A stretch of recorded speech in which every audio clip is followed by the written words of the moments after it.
how um, green jobs can transform unemployment into opportunities for African youth. So green jobs. So like we all know, this is a West African Sustainability Week, and whatever um, would keep the environment safe, whatever would keep um, carbon emission at its very at the very least level, whatever will promote biodiversity, all of these are what constitutes sustainability. And so there are a lot of jobs within all of these sections: the ecosystem, the fishery, the biodiversity.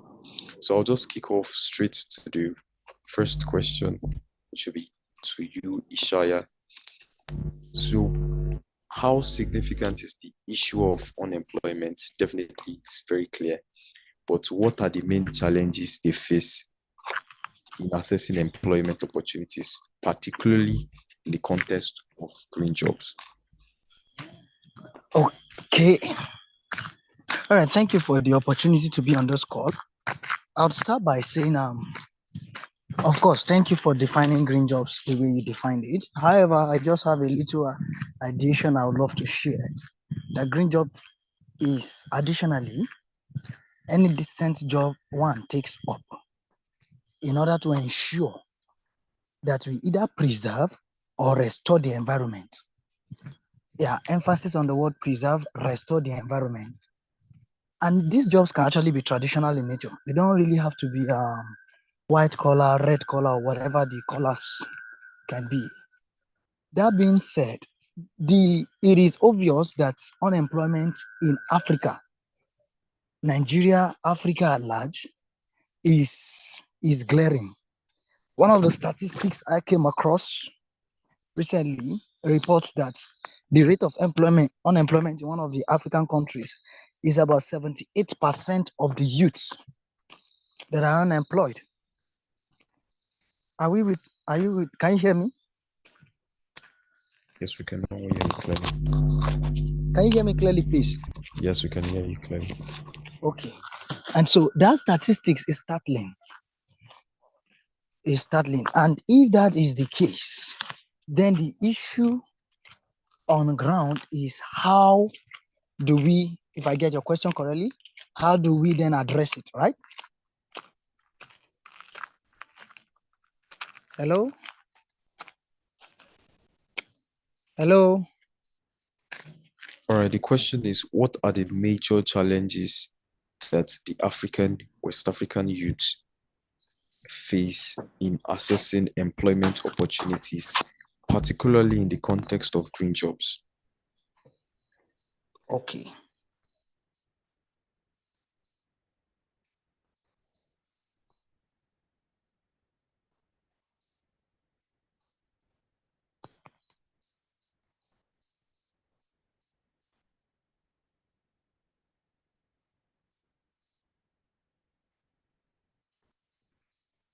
Are you still on the call?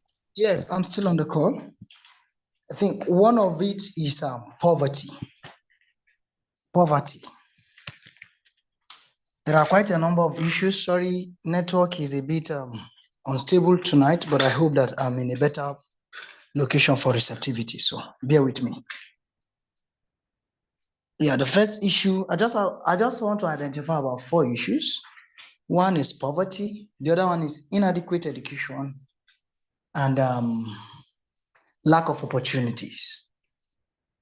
So with the issue of poverty, we know the statistics of poverty globally, and we can tell that Africa is leading. West Africa is next to North Africa, based on my findings, leading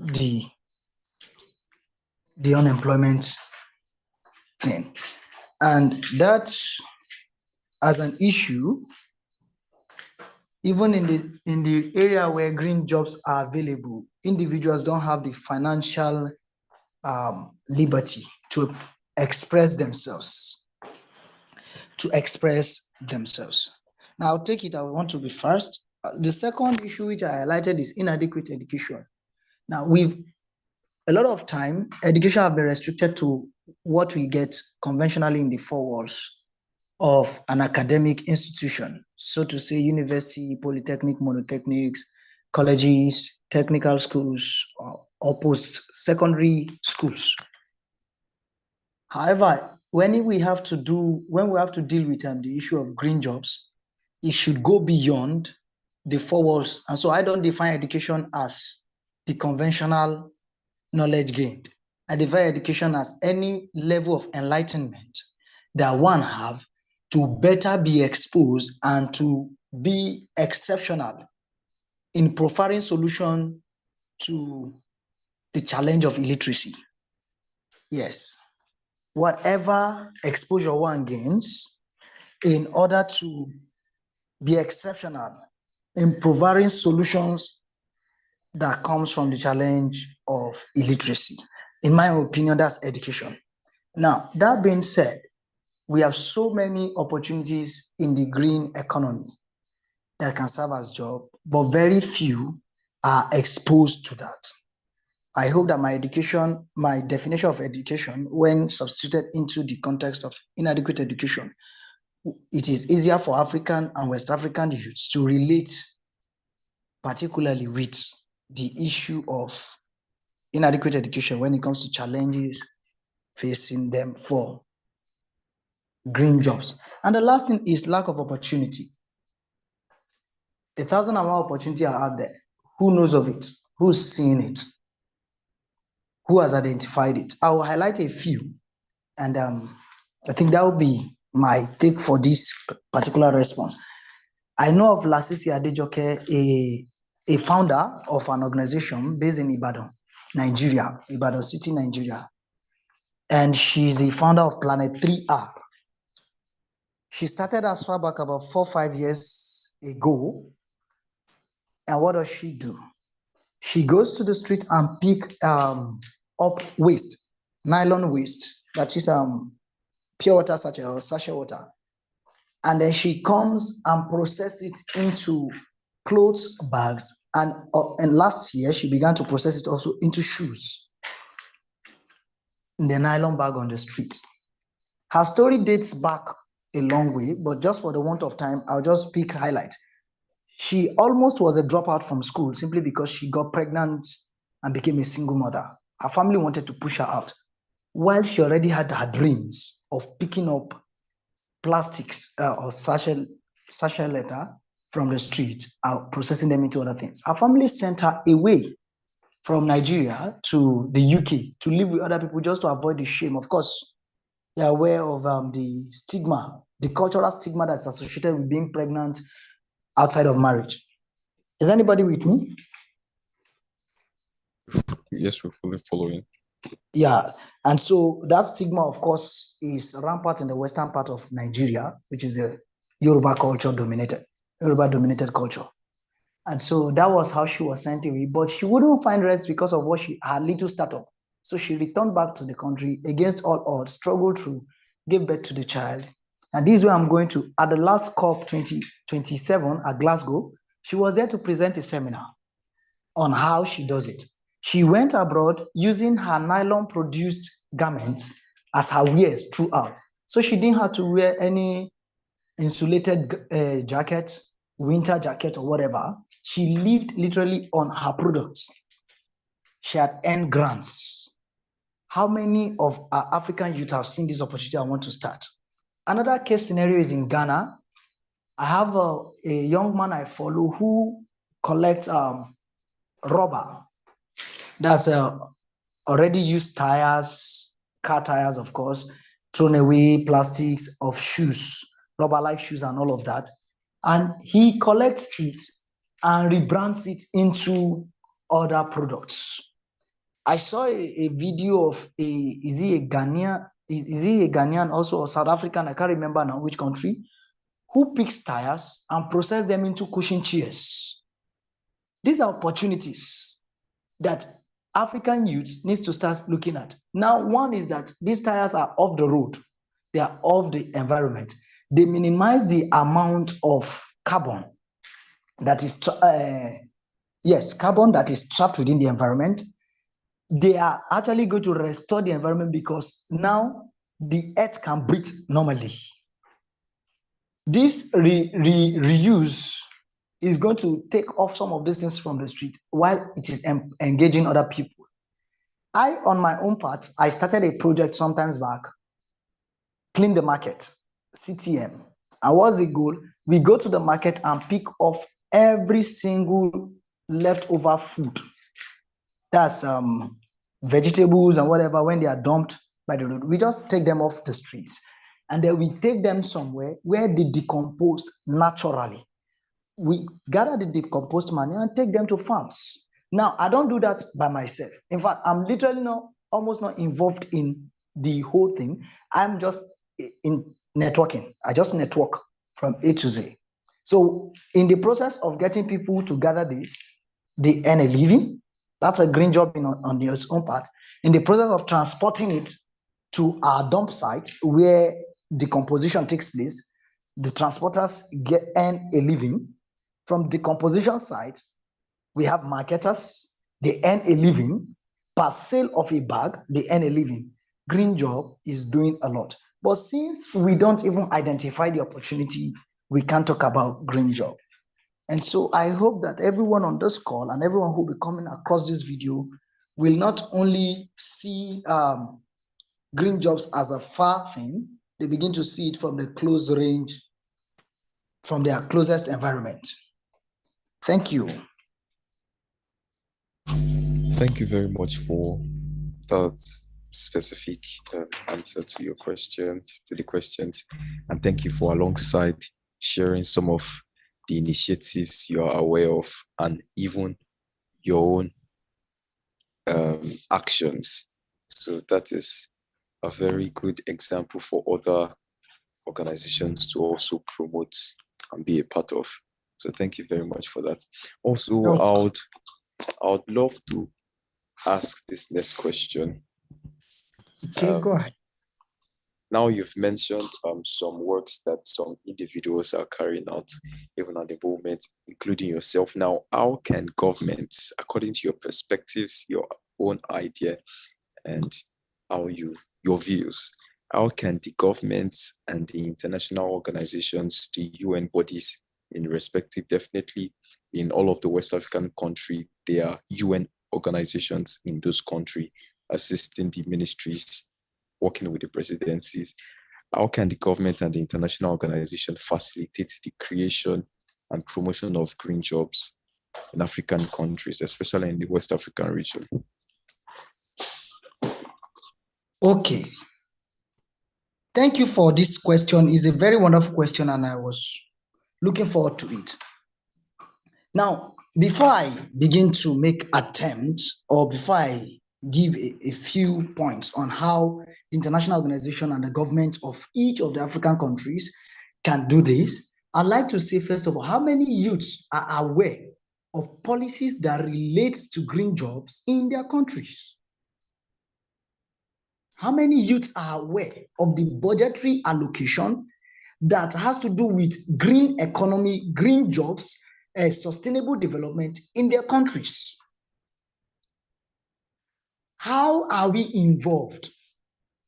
These three questions are rhetorical questions that everyone on this call or everyone who come across this video, I expect if they ponder on it, we can get to action. And in other words, when I say we can get to action, I can tell you that we can drastically take away unemployment from the streets. Why? Sorry, this is what is happening in Africa. I'm out of power, but I'm still with you. Can you hear me, please? Yeah, very clearly. Okay. Pardon me. Now, so in the face of all that is happening, very few are aware of our government's involvement. Are you with me? Yes, we can hear you. Okay, thank you. And so we don't, when we don't know of an existing norm or a structure, then there is no way we can actually benefit from it. I'll give two illustrations just to drive my point to how government can be involved. Now, some of us have ideas. I believe some of the persons on this call have ideas that are viable and sustainable. However, we do not have a government registered business name or organization. And yet we hope that the government can partner with us. No man wants to give his money to people that they can't track or trace accountability. So that's one thing on our own part, because we youths have a lot to do first before government involvement. Now, two, how many of us have company accounts that if we are to say, government, I'm applying for this project, I need this grant, the government can check the details and record and see where to allocate or wire the money directly. The governments of our countries don't trust themselves, so we can't expect them to trust us. Sorry to say, this is Africa, but I just have to be straightforward. I've not seen any of at least the 54 countries of Africa that are followed carefully. I've not seen any of the governments that is carefully accountable to herself enough. I've not seen one that it is carefully accountable to herself enough. And so if they are not accountable to themselves, the only way we can get them to be committed to us is to be accountable enough and transparent enough for them to trust to take risk, believe in our dreams. That being said, the first way our government can be involved meticulously in or the international organization is that we know what the blueprint of the government is concerning green jobs and green economy. I'll take this instance.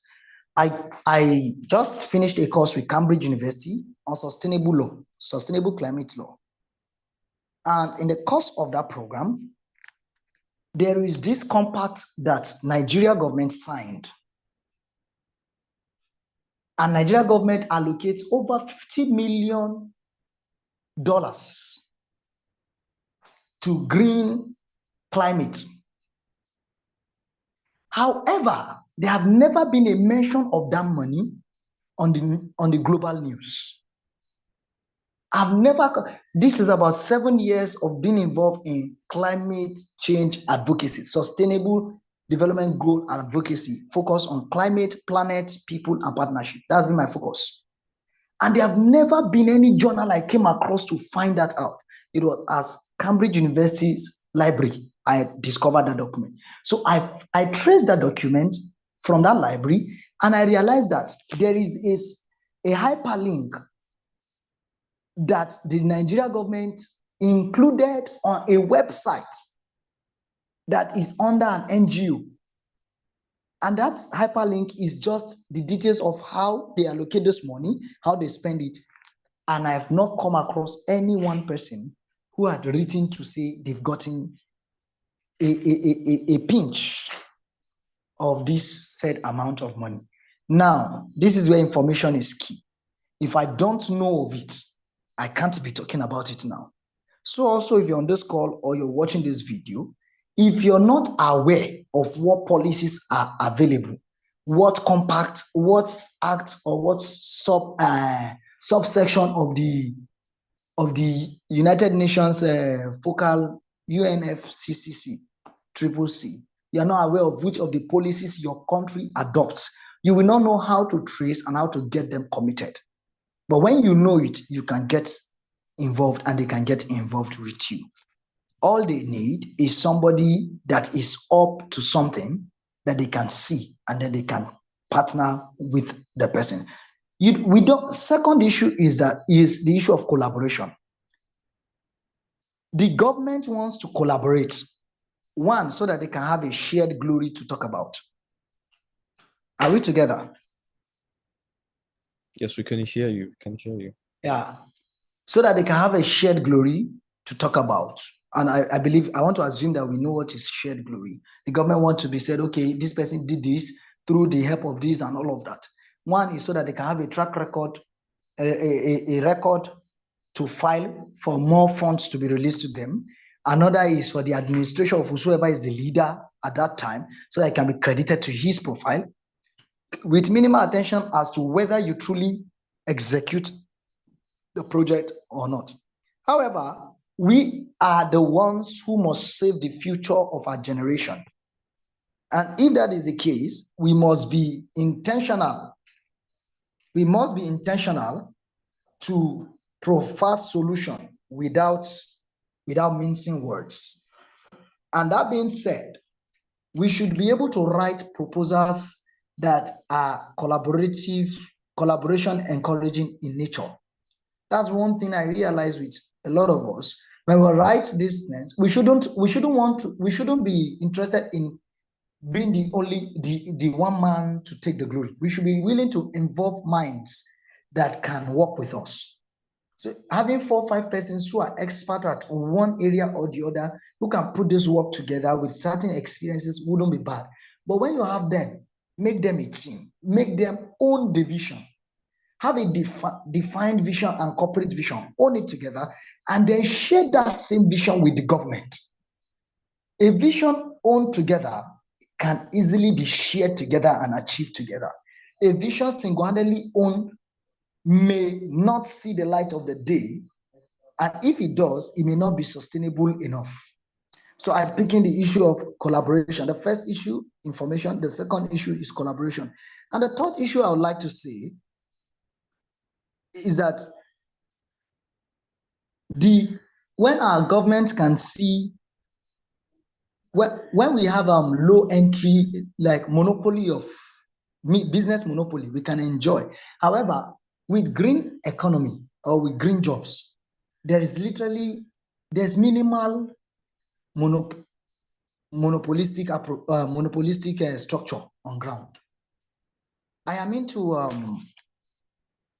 into do-it-yourself modeling, where I collect sand from the field and just mold things.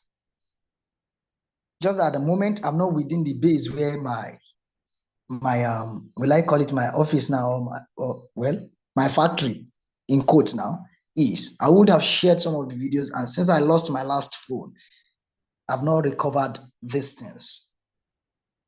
But I would have shared some of the videos or some of the pictures with us to see that you can make things out of nature, literally costing almost zero. So I'm talking on initiative. Can we take initiative and champion things? We don't need $1,000 to start up. We only need our creativity, intentionality, information, and collaboration. 4 things we need, and the government will be involved. Creativity, intentionality. In intentionality, I'm talking about dedication and hard work.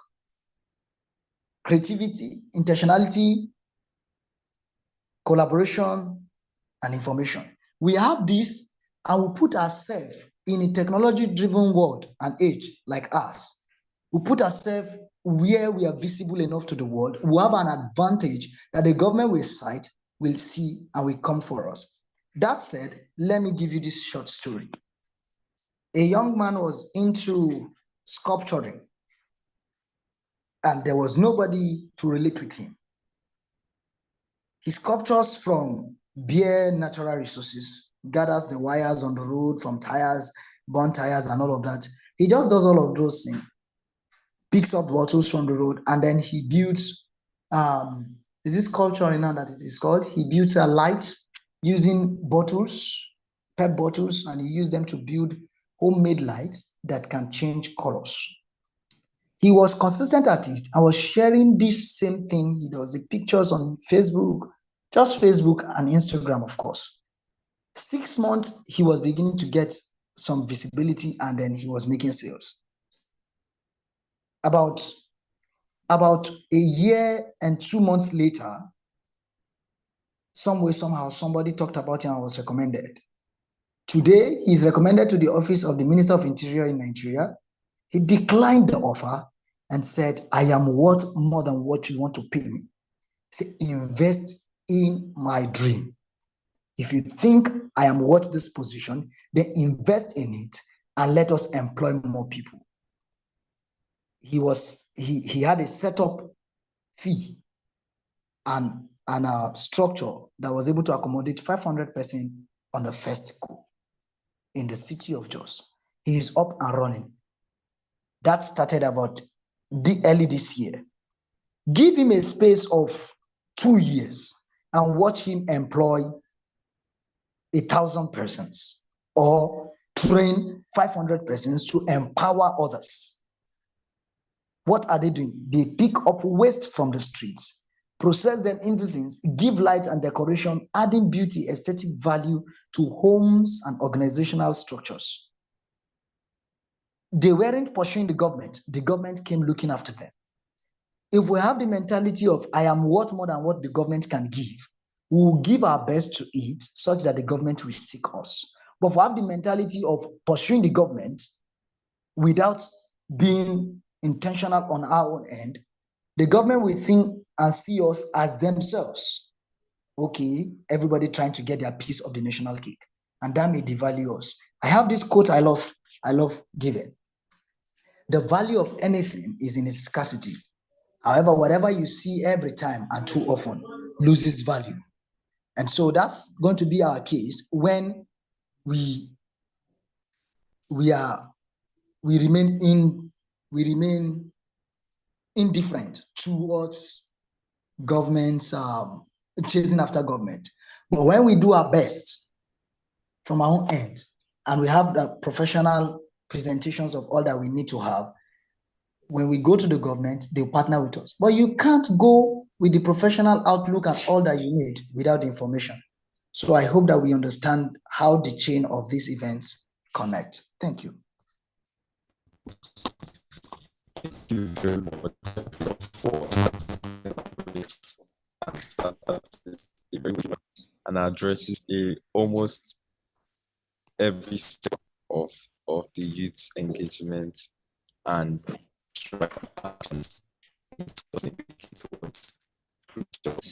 Sorry, I can barely hear you. I can barely hear you.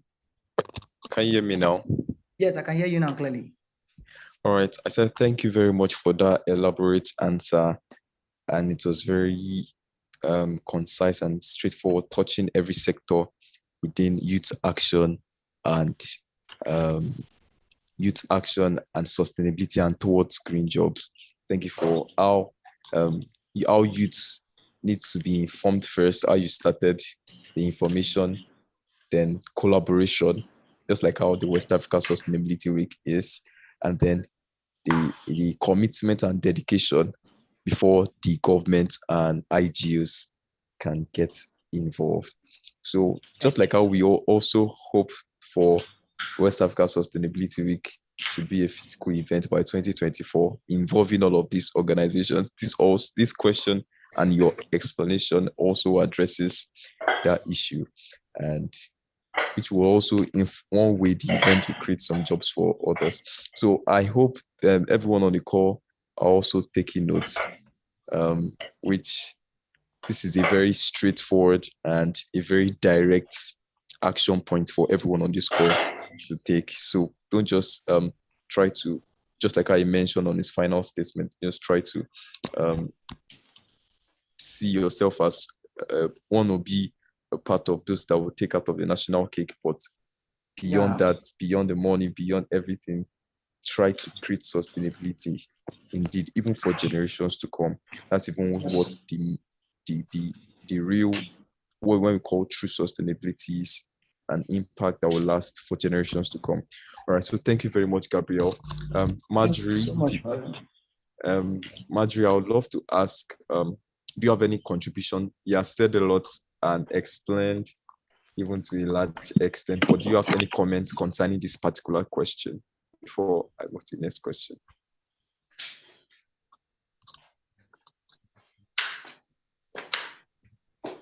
Okay, can you please maybe remind me of the question again, like directly?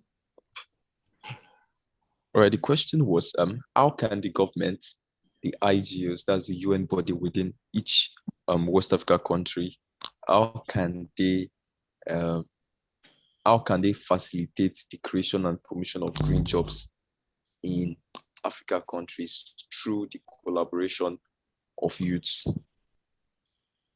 Okay, I actually think the previous speaker has said much about that. He covered everything about that question. And yes, the youth needs to get engaged and also to sell themselves and their ideas. But as well, there are government policies. I know that for every government that is actually part of COP and part of all this and climate talks, they actually have policies and conventions in place in the different countries.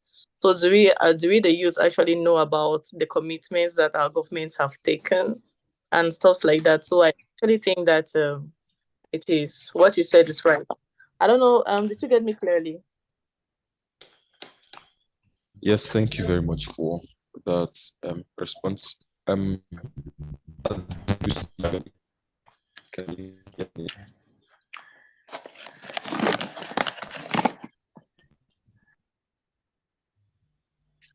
Ademilusi Ayomiko, can you hear me? I think we have like over like two more hello, questions. I can. Good evening. Good evening. All right. All right. Hello, Did can you hear me? get the question? Yes, please. Yes, I can hear you. Yeah, I think I just got connected to the call somehow. All right. Would you love to make any contribution just now? Okay. I don't know, probably about the role of government and international organizations on green jobs, right? Yes, exactly. Yeah? Yes. Okay. Yeah. Sorry. Good evening, everybody. I'm Ayomi. I don't know. I just had to. I got on the call a bit late, but I don't necessarily know what other speakers have talked about, especially Balarabe. But basically, let me just say one or two things I believe governments and as well as international organizations can do, especially for young people in Africa. So, within the green sector. Now, of course, I believe other speakers must have done justice to green jobs or questions on green jobs and what green jobs basically is all about and stuff like that, as well as the unemployment incidents amongst young people in Africa. So basically, from my own opinion, I would say one of the few things that government as well as international organizations can do is basically creating incentives and investments. Now, basically, it's all about creating a kind of enabling environment for young people to thrive. Now, from basic economics now, the primary role of government is to create enabling environment for individuals to thrive. Now, young people as groups of individuals and as individuals needs an environment whereby they can be creative with their ideas, where they can uh, do things according to innovations, ideas that they have, and so on. So, one thing that I believe that government as well as international organizations can do, especially for young people in the global south, and Africa is still one of the global south, is to create enabling environments whereby young people from Africa can get creative with their green ideas, because green ideas is the basis of green jobs. Jobs come out of ideas that are scaled to a certain extent. So that's one thing that I believe governments as well as IHOs can do, whereby they create the ground for young people to move. Then another thing, I don't know if any speaker or any of the speakers mentioned this, all about the education and the training. Because uh, green jobs are not necessarily jobs that are very common. One, two, green jobs require green skills. So green skills are not necessarily too much of skills that people pick up randomly uh, through their day-to-day activities. Of course, people will learn graphics, learn this, learn fashion designing, learn a whole lot of things, UI, UX, and so on. But few young people actually go into learning about green skills and so on. So government and IOs can do well to promote education and training, especially on green skills. Now, some of the green skills could include like technicians when it comes to energy in terms of, let's say, wind, solar, biomass production.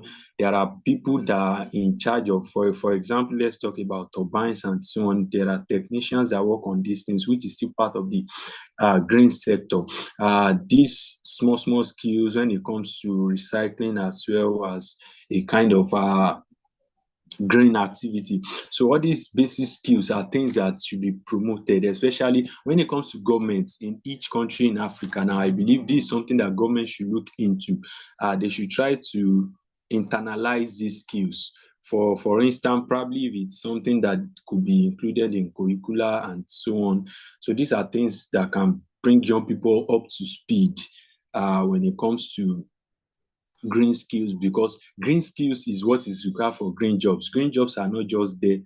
There must be skills that would actually foster the jobs and so on. Now, another thing is R&D. I don't know if other speakers have mentioned it, but research and development. Now, of course, it is unfortunate that Africa is not too much of a stable for R&D, like research and development. I don't know. Can you still hear me? So we can hear you clearly. Yes, we can hear you. Okay, thank you. So Africa barely invest in research and development. Now, when it comes to the economy, which of course the green sector is still part of the economy, Africa is always lagging behind when it comes to investing in research and development, because it is from research and development that you get new knowledge, you create ideas, you understand different things, knowledge exchange, and the ways whereby things can be done in a different way. So I believe governments in all probably states, especially states in West Africa and Africa, can do well to invest in research and development within the green sector. This will bring young people up to speed. One, R&D itself needs human capital to pursue R&D. So one, that is in a way indirectly employing young people still within the green sector. Now, knowledge from R&D can be implemented by young people. So young people who are implementing it themselves, they are self-employed. Now, in order to implement it, the knowledge, they will still have to employ or bring together one or two young people and so on. And that's still creating employment opportunities still within the green sector. The last but not the least I will talk about now, I don't necessarily know if it has been mentioned, is still infrastructure development. Now, the green jobs, green economy thrive on infrastructures. For instance, when you look at something about, let's talk about transportation, the green aspect of transportation and so on, it needs a whole lot of infrastructure and so on. It's good for us to say, okay, government should do this, we should do this and so on. But the truth is there must be infrastructures in place to support all these ideas and innovations. So government and international organizations, they need to now, part of the things when it comes to aid and so on, part of these things that I believe international organizations should help with should be infrastructures within the environmental sustainability realm. Even it cuts across all levels, including even as little as the educational sector. Schools or educational facilities could be structured in a way that is environmentally sustainable when it comes to climate resilient infrastructures, educational infrastructures. Then other forms of socioeconomic infrastructures can also be channeled to mirror what can support the green economy and the green sector, as well as the young people working within that realm. Then also, of course, public awareness and advocacy.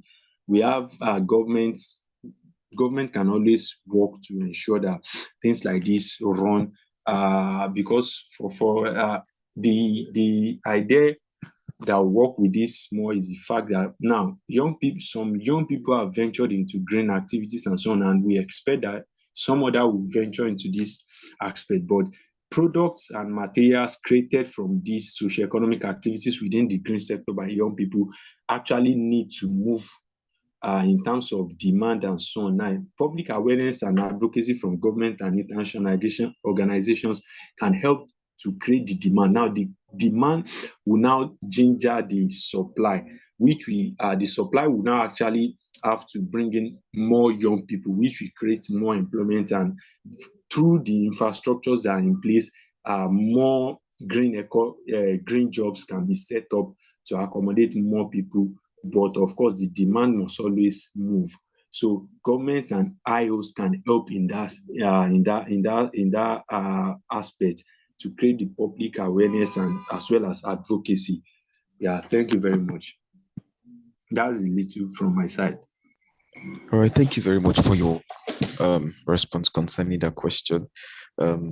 We have like over 6 minutes more, and I'll just love us to talk about 2 more questions. So can you just kindly make it concise, if possible, 1 minute or just 2 minutes, then so that the other panelists can also contribute on that. So we've discussed about how government and IGOs can be a part of this to create sustainable green jobs and promote green jobs within. Now, how can we get the private sector involved? How can the private sector play generating green job role opportunities in the West Africa? We've talked about the government and IGOs. How can the private sector also come into this? So can you make a contribution concerning that? Okay, all right. Thank you very much for the question. Now, with regards to the private sector, now, I personally believe that the private sector has probably a lot more to do than the government. Of course, we know that the government is responsible for the people, but the private sector is somehow in some instances closer to young people, especially than even the government. Now, ways that the private sector can contribute includes when we talk about entrepreneurship and innovation. Now, and this has to do with the fact that the private sector can encourage young people to venture to look into entrepreneurship within the green sector when it comes to green industries. This can be in the form of encouraging young people to look into creation of small SMEs, like small and medium-sized enterprises that are based on the green sector.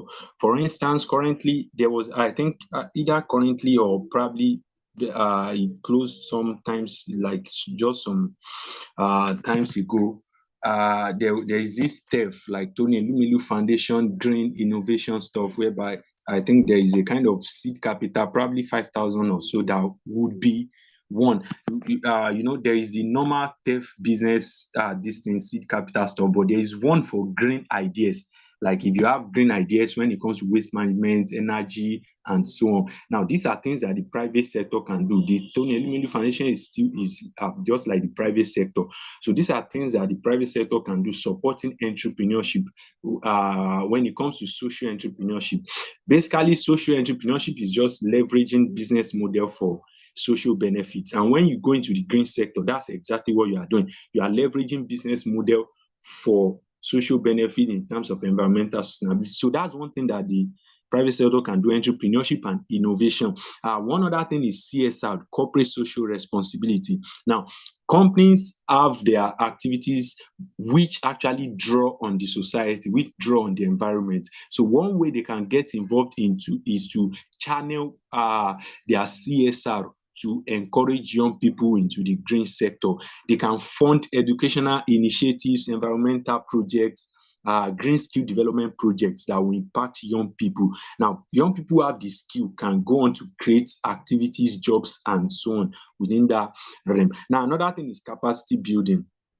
capacity building for young people. So private sector can fund capacity building programs. They can also encourage partnerships between businesses and governments, such that the enabling environment is created. Now, there are private companies that have that kind of leverage with both governments, international organizations, whereby they can link young people, enthusiastic young people, together with the government, and they can also support policies.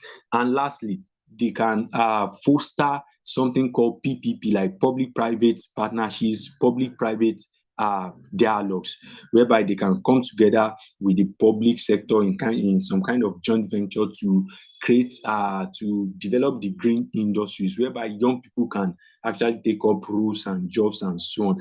And lastly, they can give financial incentives, just like the Tony Melu green stuff innovation idea that I talked about. So more private companies can do so. Other big companies can also join that kind of stuff, giving seed capital to young people who have green ideas, green skills that they want to put into action. Yeah, thank you very much.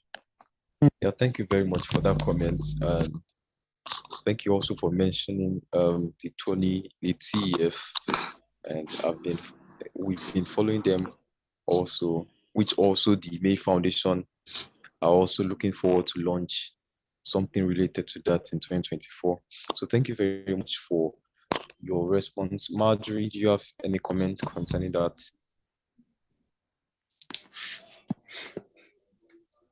Marjorie, can you hear me? Yes, hello. Yes, do you have any comment concerning the role of the private sector concerning this? Sure. The private sector is actually the closest, like the former speaker said, to the civil society, to the youths. And I would like to maybe draw our attention to what we usually have as model career paths, professional paths. So it is really no surprise that many youths do not even know about the opportunities that are in the green jobs, or the green jobs per se. Many youths don't know because in this our generation, the youth of now, before, what we were going to study were not even related to the environmental sciences or agriculture, because all these were looked down on. So coming into even the environment and agricultural path, the green jobs path, it is like a whole new orientation, a whole new sensitization campaign that should take place. And even the private sectors that are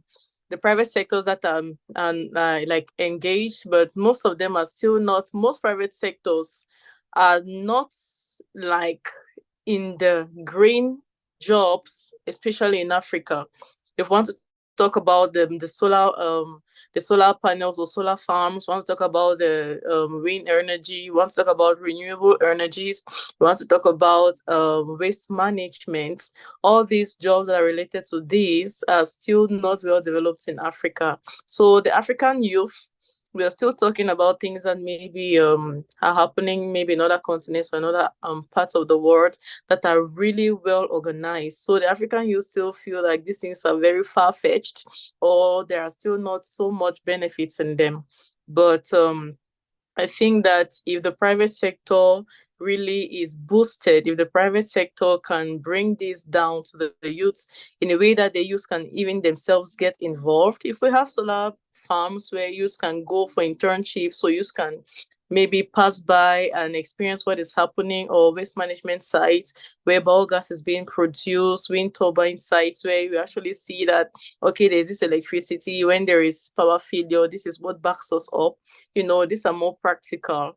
And like we spoke about the governments, the international organizations, and the private sector, there must be a collaboration, because if we need to set up these solar farms, we need to set up these wind turbines, it must be a collaboration between the energy sectors or the energy bodies from the government itself and the private sectors that may be coming up with these new ventures. And I must say that actually there are many investors in the private sector that are willing to do this, but there still needs to be that collaboration with the governments and international organizations for the acceptance and also integration in the present system. So there's still much that needs to be done, and the youth need to see they need to see and experience. Like now, many users don't want to waste their time.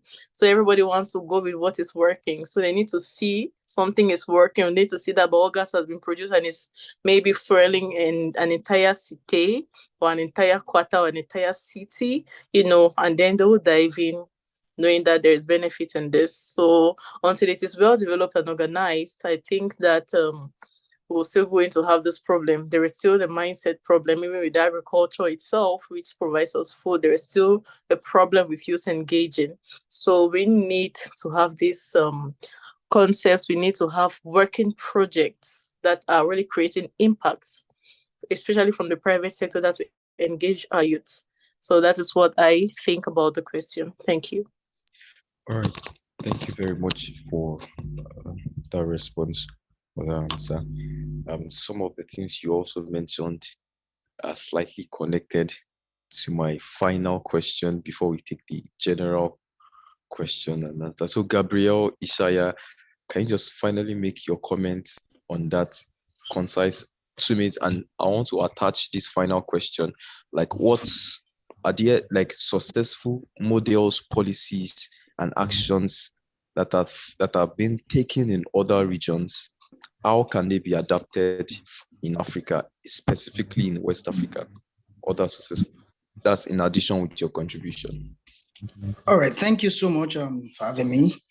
I'll just go straight to say one more point to add to what the other speakers have said, which is the issue, okay, maybe two. One is exhibition. Why private companies begin to get involved, can they also look at the issue of exhibition? Can exhibition programs be held?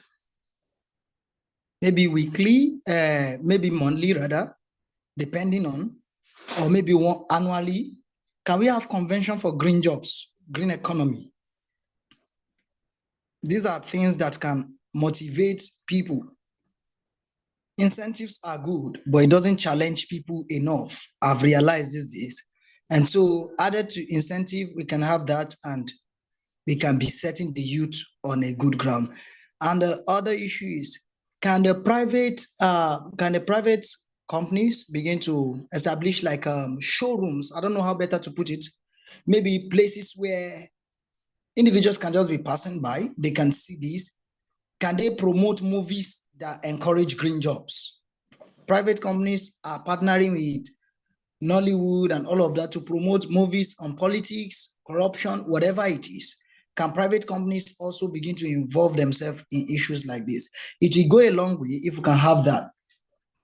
And so that's my contribution, my little contribution on that issue of private partnership.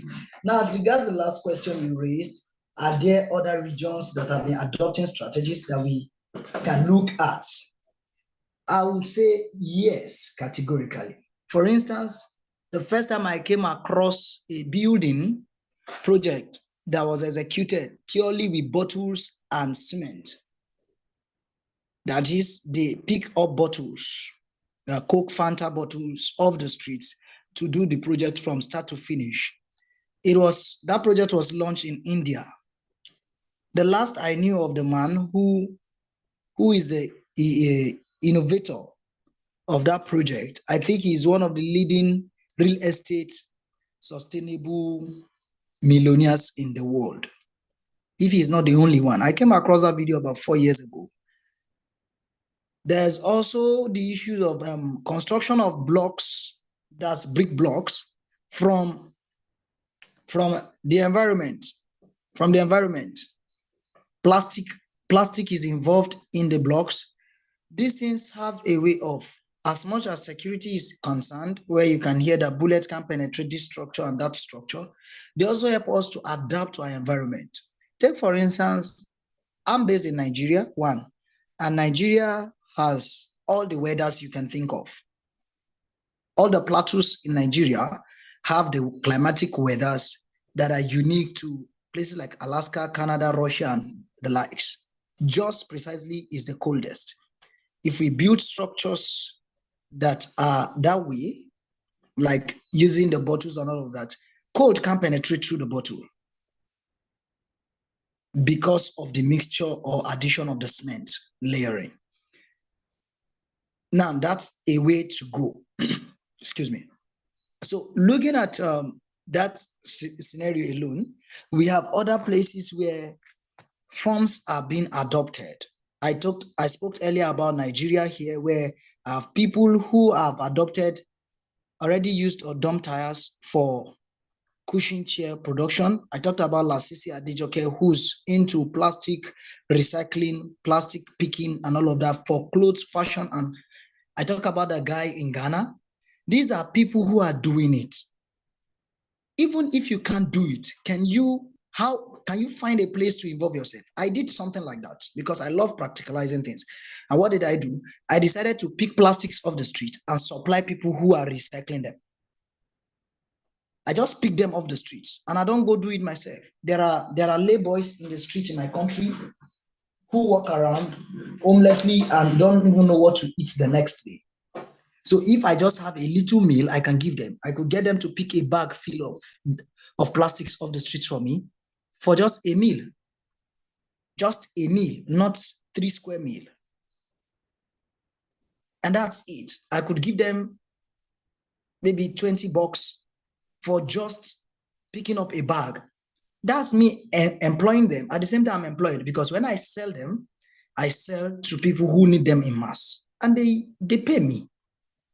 And I'm not moving muscle. It's just a call away.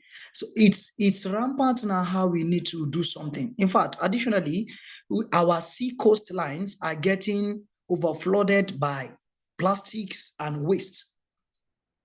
Just in case you feel like others are already into it, you can go carve a niche around that and make that your own uniqueness. I'm going to be picking plastics off this area. You don't need much formality. That's the funny thing about it. I never apply to government for any of these things. I just go through the street and pick them. Sometimes people think I'm mad, but other time I customize shirts and I go with it. But today it's telling off. It's becoming something that I'm proud of myself. And if your country requires an attention, you just need to let them know. Write a letter, have a letter headed for yourself. And that's the issue of registration and all of that. You just write to them, this is what I'm into, I'm the founder of this, and I'll be going on this and that. Please, I will need your consent as well as a letter of acknowledgement. Case closed. You get to launch and we're good to go. I believe that if you move a finger and a muscle, and I move one, together we can save the future of Africa. If you cut down a tree and don't plant another, you're as good as the developed country in the north who release the emission. In fact, you're worse than them because they release the emission and still support our livelihood. You cut it down without anything, releasing more carbon to the atmosphere. Can we together become intentional? I end on this note saying, if you're intentional and deliberate about living, the world will identify that you deserve to live. If Africa becomes intentional about living, the world will see and value us. If we don't get intentional about living, the world wouldn't get intentional about us. Thank you. That's very good and wonderful.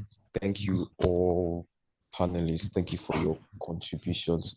Your immense contributions has been really impactful. I definitely know as many that will be going over this video once again will definitely feel impactful and take actions even after watching this. So I also want to add this from the May Foundation. I also want you to know that this initiative of the West Africa Sustainability Week came as a result of a climate action and education forum we had earlier this year. And better this, you mentioned, just like how this initiative was bettered, you mentioned about a green job exhibition.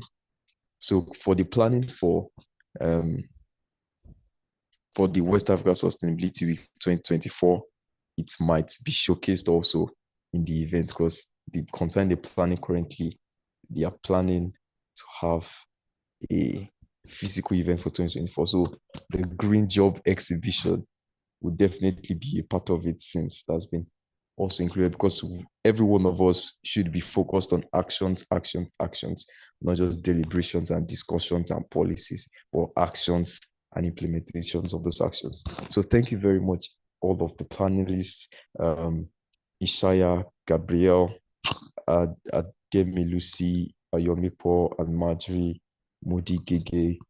Manuel, finally, before we end day 2, Manuel, you were raising up your hand. Can just kindly send out your question either to the chat box, or if you're able to unmute your mic, just kindly do so as we end the session for day 2. All right, Manuel, can you hear me? Kindly unmute your mic. Am I audible? Yes, we can all hear you. Yes. Good evening, good afternoon, or depends with where you are. Thank you very much for this opportunity. Thank you very much, our panelists, for the wonderful insight. It was so amazing. My question is, I just want to find out the main aspect concerning the impact of labor and development official agency on the situation of labor marketing of the future. What is the relationship between unemployed and saving?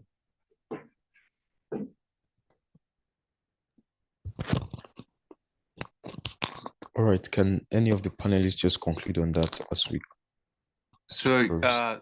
sorry, can you his question? I didn't get maybe the labor market and Manuel, can you just paraphrase it in the chat box so that we can just like can you type it out? So I didn't really get some of the pronoun, the way he was pronouncing the.